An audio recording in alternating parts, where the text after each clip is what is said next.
This is the Tonor T20, and it's a $59 XLR microphone. That's a pretty good deal for an XLR microphone. Now this mic has good sound and great build quality, which makes $59 a steal. If you're wondering about XLR versus USB microphones, we'll get into that at a later date. But for now, I personally prefer XLR microphones as you can upgrade the microphone and the audio interface separately. But again, well, that's for another video. Now, if you're in a rush and can't wait till the end, I'll skip straight to the point. This is a great microphone for anyone looking to purchase their first XLR mic. It's a great microphone for new streamers, YouTubers, content creators, or even anyone looking for a budget microphone. The Tonor T20 microphone actually comes as a kit. You even get audio cables as stand, shock mount, 2 pop filters. It's an awesome deal. Just buy it. You won't regret it. But if that doesn't convince you, stick around. I'll show you the full breakdown of what I like about this microphone. All right, before I dig the microphone, I just want to say hi, introduce myself. My name is Zig, and I am your tech and streaming guru. I'm a Google certified IT professional. I've been in the tech field for the past decade, past 3 in streaming. I've roughly built about 200 computers, and I've been a gamer all my life. Welcome to my stream studio. Pretty much everything in here was designed and built by me. This is my main battle station. It is a dual PC desk, or case if you will. On the right-hand side here, I've got my main gaming PC, and on the left-hand side, I've got my streaming PC. Now, I'm not showing you this just to flex or brag or anything like that. I'm showing you this because I want you to know that I'm passionate about technology and streaming. Everything in my setup, you can do at home. Whether you're trying to grow your channel, start a YouTube, start a Twitch, get into 3D printing, building computers, I want to teach you everything I know. That's what this channel is all about. Okay, enough about me. I just wanted to say hi. Now I've done that, let's jump back to the microphone. Starting off, let's look at what's included with this microphone. We'll start from the bottom up. So first things first, what we've got here is the desk clamp. The clamp feels extremely solid, and I have absolutely no worries about this clamp slipping or breaking. And the boom arm is simply inserted and rests in place. The boom arm quality overall seems great. It's silent and doesn't make any noise when adjusting it, which makes it an excellent choice for anyone that's doing live broadcast. The springs are a good size, and I'm guessing that the stand could actually hold something a bit heavier than just the microphone itself. The very end of the boom arm has a 1/4-inch thread. You could actually thread other equipment as well. So if you have a camera or anything like that that takes a 1/4-inch mount, you could thread that in. Overall, the boom arm itself has a great range of movement.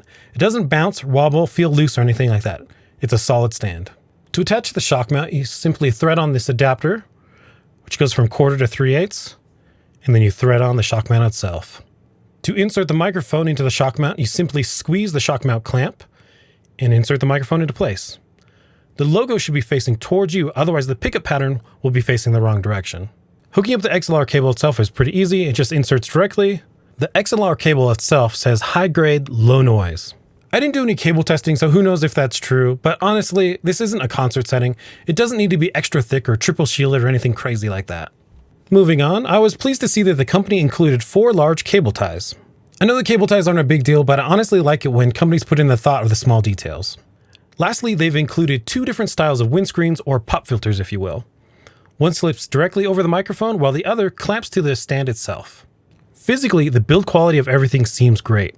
The boom arm is plenty maneuverable and can swing in any direction, and height can be adjusted on the fly if you need to change from sitting to standing, or vice versa. So mechanically, everything seems great. But now for the true test. How does it sound? Today's contender will be the Audio-Technica AT2035. The Tonor microphone is $59 and comes with a whole kit of stuff. The Audio-Technica microphone, however, is almost triple the price and it comes with just the mic itself.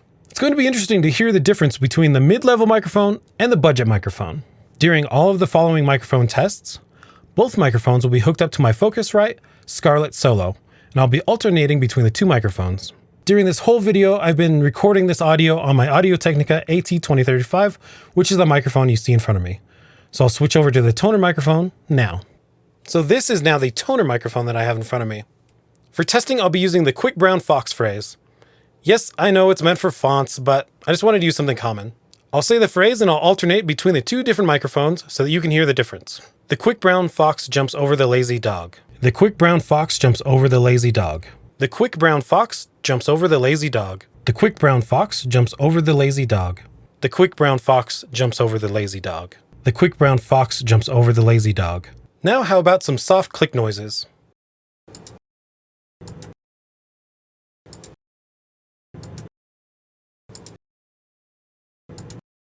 Now here's a test with some normal typing. My keyboard has the Cherry MX speed switches, which don't make that click sound.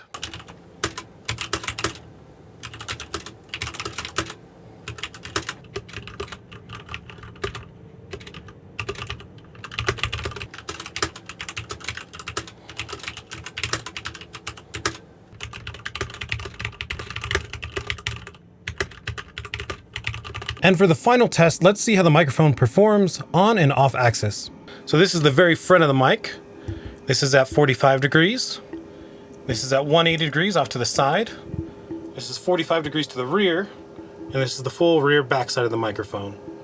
So again, rear, side, front.